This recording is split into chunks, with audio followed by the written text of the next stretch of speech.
love and they're harder to hold.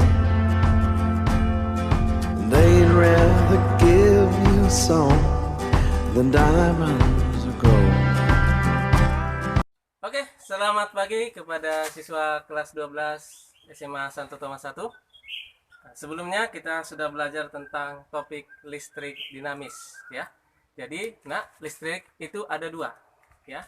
Yang pertama listrik dinamis, yang kedua listrik statis. Yang kita pelajari sekarang itu adalah listrik statis. Jadi yang kita pelajari dalam listrik statis itu bisa kalian lihat dari daftar isinya. Ini ada muatan listrik, gaya kolom, medan listrik, energi potensial listrik, dan kapasitor.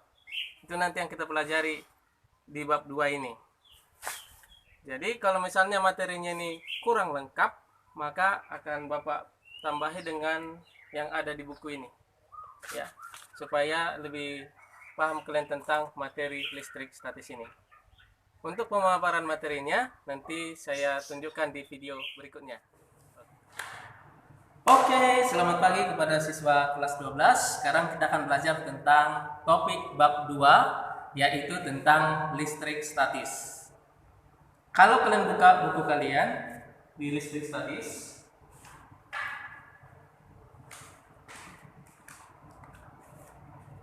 pertama kali yang kita pelajari itu adalah tentang muatan listrik. Ini ya, muatan listrik di halaman 26. Oke, silakan dibuka bukunya, halaman 26. Oke. Apa itu muatan listrik? Jadi muatan listrik itu adalah muatan dasar yang dibawa oleh benda, sehingga benda akan mengalami gaya tolak-menolak atau gaya tarik-menarik jika didekatkan dengan benda lain yang tentunya benda itu memiliki muatan. Jadi muatan itu bisa dikatakan muatan dasar yang dibawa atau muatan dasar yang dimiliki oleh suatu benda. Ketika benda itu didekatkan dengan benda lain, dia bisa tarik-menarik atau tolak-menolak. Ya. Jadi kalau didekatkan bisa tarik-menarik, bisa juga tolak-menolak, ya. Oke. Kita akan lanjutkan dengan atom. Jadi atom ini termasuk adalah bagian yang terkecil, salah satu bagian yang kecil dari sebuah partikel atau benda ya. Jadi atom ini ada bagian-bagiannya. Ya, saya dari sini ya. Ada bagian-bagiannya, yaitu yang ini. Yang ini adalah bagian inti. Ini inti, dan yang ini adalah bagian kulitnya. Oke, perhatikan ya. Yang ini bagian inti, yang ini adalah bagian kulit. Di inti ini ada dua jenis. Yang pertama adalah muatan positif ini, itu disebut sebagai proton. Yang ini yang tidak bermuatan dikatakan sebagai neutron. Sedangkan bagian kulit ini yaitu elektron. Yang diam saja yaitu proton dan neutron. Sedangkan yang bebas bergerak itu adalah si elektron. Jadi apa yang menyebabkan sebuah benda itu dikatakan bermuatan positif, bermuatan negatif atau netral itu tergantung kepada pergerakan dari elektron ini. Ternyata elektron ini bisa lepas dari atom itu. Dan elektron yang lepas dari atom itu adalah elektron yang terluar, ya. Jadi kalau kita lihat dari ini gambar ini contoh gambarnya ya. Ini yang bergerak bebas ini adalah elektron. Sedangkan yang diam itu adalah si proton sama si neutron. Jadi elektron yang lepas dari atom itu adalah elektron yang terluar, ya. Oke. Suatu atom dikatakan bermuatan negatif apabila apa? Coba dari sini. Atom bermuatan negatif jika atom tersebut menangkap elektron. Jadi bisa dikatakan dia menangkap elektron dari atom lain. Ya, jadi dia menangkap atau menerima lah kita bilang ya. Dia menerima elektron dari atom lain sehingga dia bermuatan negatif. Ya.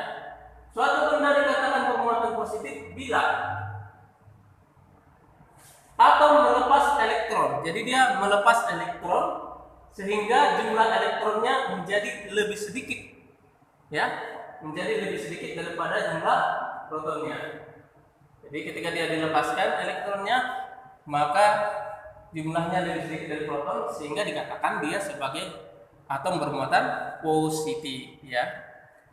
Atom netral itu apabila apa? Apabila jumlah elektronnya sama dengan jumlah protonnya, ya. Oke.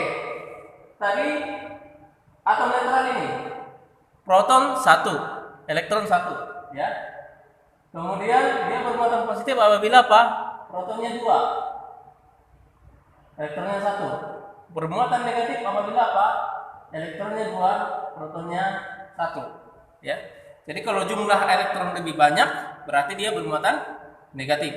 Kalau jumlah protonnya lebih banyak maka dia bermuatan positif, ya. Oke. Jadi ini saya rasa sudah pernah juga kalian pelajari waktu SMP, ya. Ini bahan-bahannya untuk interaksi antar benda bermuatan. Kalau kalian gosokkan kaca dengan kain sutra, digosok-gosokkan, maka digosok-gosok, misalnya ada kaca dan kain sutra digosok-gosok, maka yang terjadi adalah perpindahan muatan, ya. Yang berpindah itu adalah elektron, ya. Elektron berpindah dari kaca ke kain sutra. Jadi ketika elektron berpindah dari kaca ke kain sutra, maka si kaca itu akan kekurangan elektron. Ya, kenapa kekurangan? Karena berpindah dari kaca ke kain sutra, sehingga kain sutra itu kelebihan elektron. Ya, kalau kain sutra kelebihan elektron, maka kain sutra bermuatan negatif, kaca bermuatan positif. Demikian juga contoh-contoh yang lain. Ini bisa kalian tulis, ya. Oke.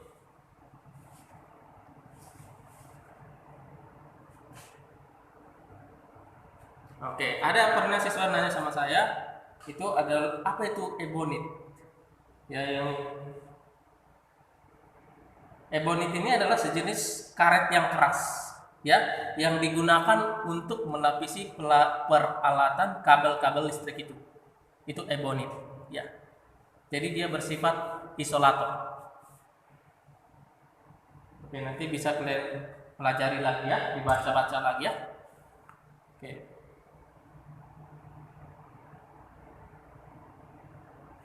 Ini selanjutnya, gaya interaksi antar muatan. Jadi apabila ada muatan yang didekatkan, maka akan ada dua jenis interaksi, ya. Interaksinya ada interaksi saling tarik dan saling tolak. Tarik menarik atau tolak menolak, ya. Jadi interaksi saling tarik dan saling tolak ini tergantung sama jenis muatannya. Jadi kalau kalian lihat dari slide ini yang tidak sejenis, ya, yang positif sama negatif itu pasti tarik menarik, iya kan? Contohnya laki-laki sama perempuan, walaupun sebenarnya nggak absolut, ya, nggak semua seperti itu, ya. Laki-laki sama perempuan, anggap aja laki-laki yang positif, perempuan yang negatif. Apalagi kalau ini misalnya ganteng, ini cantik, makin tarik menarik gitu, ya. Jadi yang tidak sejenis akan tarik menarik, tapi yang sejenis itu pasti akan tolak menolak. Ya, jarangnya laki-laki suka sama laki-laki atau perempuan suka sama perempuan, itu jarang. Ya, itulah contoh di kehidupan kita sehari-hari, ya. Tapi kalau dalam muatan itu konsisten. Jadi kalau dia sejenis pasti tolak menolak, kalau dia tidak sejenis pasti tarik menarik. Oke, saya rasa itu adalah video kita untuk kali ini. Untuk pertemuan selanjutnya kita akan bahas tentang hukum Coulomb.